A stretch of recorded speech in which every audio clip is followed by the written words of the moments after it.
1 কোটি বেকার সমস্যা সমাধান করা হবে 1 বছরের ভিতরে। এই স্বৈরাচার হাসিনার কারণে মাদক থাকতেই পারে না, আইন শৃঙ্খলা পরিস্থিতি অবনতি হইতেই পারে না।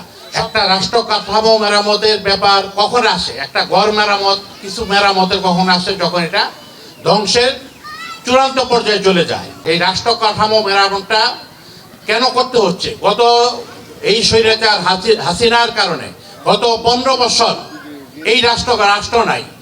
সন্ত্রাসের অভয়ারণ্য হয়েছে, মাদকের অভয়ারণ্য হয়েছে, সামাজিক কোনো বন্ধন ছিল না, একজন আরেকজনের সাথে কথা বলারও সাহস পেত না।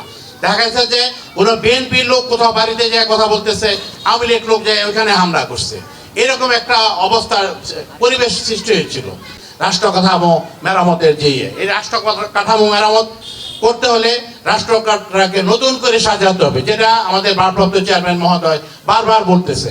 আপনারা দেখেন আমাদের বেকার সমস্যা, প্রকট বেকার সমস্যা, কোনো চাকরির ব্যবস্থা নাই, কিছু নাই। এই রাষ্ট্র কাঠামো মেরামতের মাধ্যমে আপনাদের জনগণের ভোটে যদি বিএনপি রাষ্ট্র ক্ষমতায় যায়, বেকারদের জন্য তারেক রহমান সাহেব অলরেডি ঘোষণা করেছে 1 কোটি বেকার সমস্যা সমাধান করা হবে 1 বছরের ভিতরে।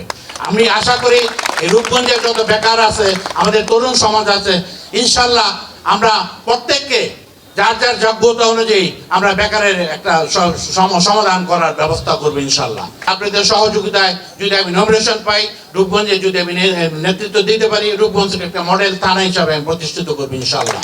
পাশাপাশি মাদক বলেন, আইন শৃঙ্খলা পরিস্থিতি বলেন, যত কিছু আছে